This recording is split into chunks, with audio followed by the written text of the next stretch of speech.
Good morning, welcome back to another video, and today we'll be going over 5 forgotten farms we may have forgotten about.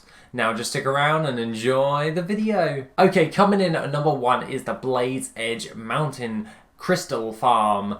And this one is pretty dead simple. You can basically go over to this spot over here and you pretty much kill everything and hope for the best, so to speak.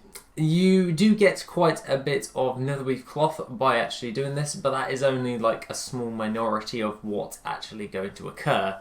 You'll be gathering up a load of these Apexus crystals. Now once you've got a load together, you are able to go over to one of the dragon nests which are located on the map also, and you can then summon in one of these dragons. They have a chance of dropping a blue item, which you can then use more Apexus crystals in order to turn into a BOE blue. These BOE blues that you get alongside with this, depending on which one you actually get a hold of, actually sell for a rather high amount of gold, mainly because they are locked behind this Apexus grind, and also mainly because they are pretty damn cool mogs, so to speak. I find that these are absolutely amazing, great way in order to farm up unique different types of transmog items, especially for BC transmog items. You can actually sell these on the auction house for a relatively strong amount of gold, averaging from anywhere from around about 20,000 gold on the low end, all the way up to 100k on the high end, depending on which one you actually get a hold of. Now, throughout an hour's farm, you are most likely going to be able to get a hold of a couple of these different types of BOE blues. So all around, your lowest estimate in order to get a hold of this, and this is if you are being exceedingly lazy while killing these mobs, you're mainly going to only get around, about 25,000 gold's worth of stuff for the hour, and on the high end is roughly around about 100k plus. So that's pretty damn good, and I really do find that this farm is a really great farm if you want to just do something beyond the ordinary. So instead of like doing material farms or basic transmog farming through dungeons, you could do this, and this could provide you with a lot of gold, so to speak. Number 2 is the Savage Leather Farm. This is located in Oldham. You are required to have the Dark Moon Firewater or something that increases your skinning speed in order to do this. What you actually do is pop a potion of treasure finding alongside this, and you pretty much go over to the crocodile nests which are located on the map right now. All you have to do is pop open one of these, a load of crocolists will kill you, use an AoE ability, preferably if you are a demon hunter or otherwise any form of creature that does AoE damage in a really good way. So if you were a skinner and a mage, not considering that you were, and you were arcane, you'd be able to do your arcane blast, kill the crocolists and skill them as fast as possible as they despawn rather quickly. Now, you do get a lot of savage leather from this, and also alongside that, you also get a load of different types of green items which then you can disenchant using your garrison, or if you have an enchanter, you can disenchant it yourself and use that as profit as well.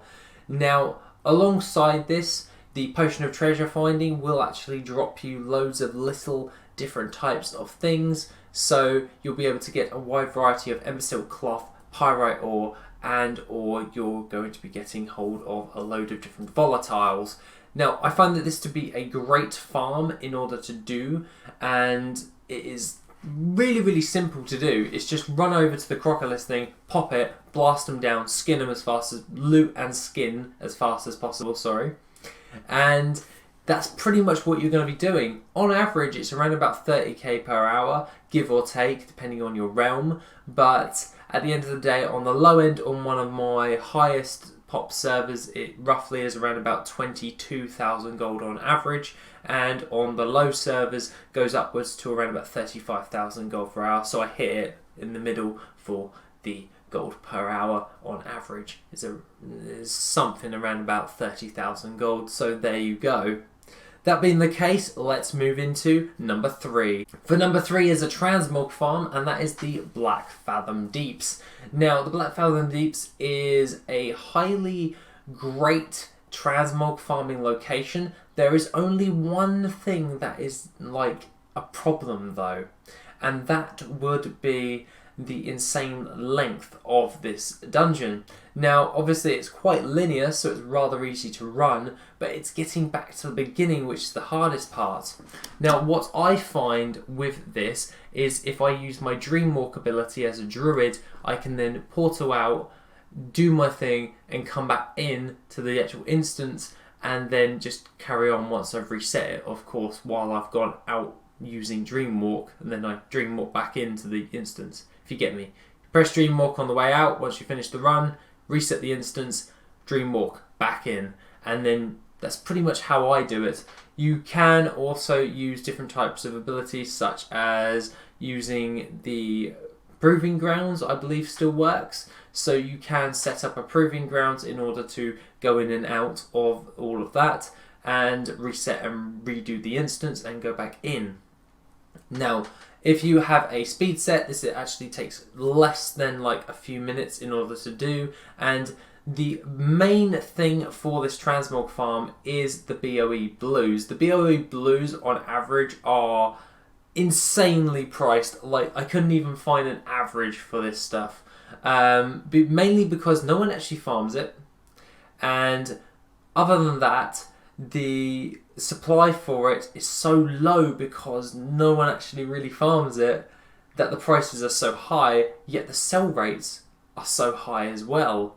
So at the end of the day, you've got unique items in a dungeon that's fairly easy to traverse, but it's just the length and it's just kind of boring. So if you can stand the boringness of doing this dungeon run, then you're really going to make a decent amount of gold per hour.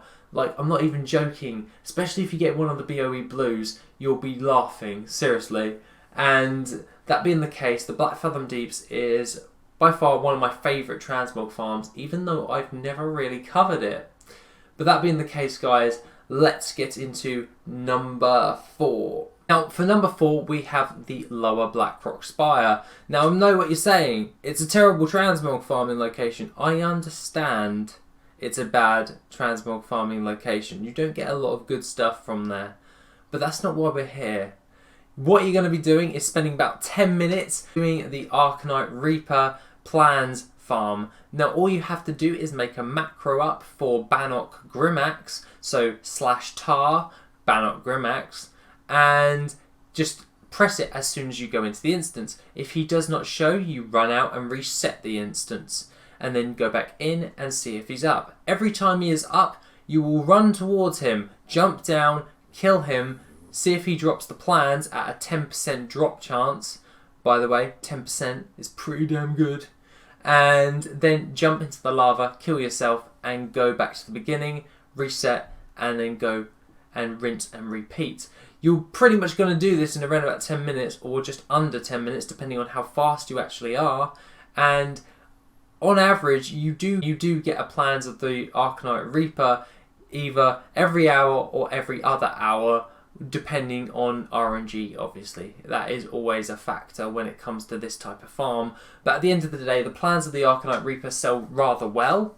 Now, at first, when this was first covered by Archvelder, I found this one to be oversaturated because everyone jumped in on it and it went over to a few 100,000 gold for one and all that jazz. And now it is steadily at around about 30 to 40,000 gold, depending on your realm. So that's really good now. So 30 to 40, that's pretty good, especially if you get one in an hour. That's about 30 to 40,000 gold per hour if your RNG is good for you. So obviously this is an RNG based farm, so if you want to test your luck, then I would definitely give this one a go. Now, for last and finally, I want to talk about a mega rare item that you can actually farm up, and this one is only for the people that like to actually farm up high ticket items and hope for great RNG. If you do not like not getting anything for the hour and wanting something out of it every hour, this farm isn't for you. Now, this one is the Black Venom Blade farm. Now, what you do is go over to Duskwood and you go into the crypt. Now, in here, you have to be a rogue, and I will tell you why. What you're going to be wanting to do is you see all of the ghouls within this in this area. You're going to be pickpocketing every single one of them for battered junk boxes. Now, obviously, battered junk boxes can be farmed up pretty much anywhere in the low tier zones. But at the end of the day, the battered junk box has a so little chance of dropping the Black Venom Blade from it. Everything else is terrible from the battered junk box, but the Black Venom Blade is insanely priced. Seriously, take a look on the screen right now. This thing is by far an amazing gold farm if you can get hold of it, of course. But the great thing about it is the RNG base. Now, if you are an RNG person that likes to test your luck every now and then, this farm is definitely for you. Now, the Black Venom Blade takes so long to get a hold of. Seriously, it's going to take you hours upon hours and upon hours to get a hold of one. Or, if you're lucky, you get it in your first battered junk box. But that's the great thing about RNG, because you don't know, and that is what is determining the price. Not only is it a great twink weapon, like it's one of the best twink items that you can get a hold of, this item is so low on the drop chance, and this is the only way to get a hold of it. That is why it determines it's such high price when it comes to gold. So that being the case, the Black Venom Blade is by far an amazing gold farm, but it's a mega rare farm. So if you want to give this one a try, I would suggest that be prepared for not getting anything. And if you do get something, if you do get the Black Venom Blade, post that in the comments of this video and tell me how long it took you to get a hold of it, because I'd be really curious to know, because I've been farming it for ages and yeah, I still ain't got it. Other than that, guys, that is my 5 forgotten farms that you may have forgotten about.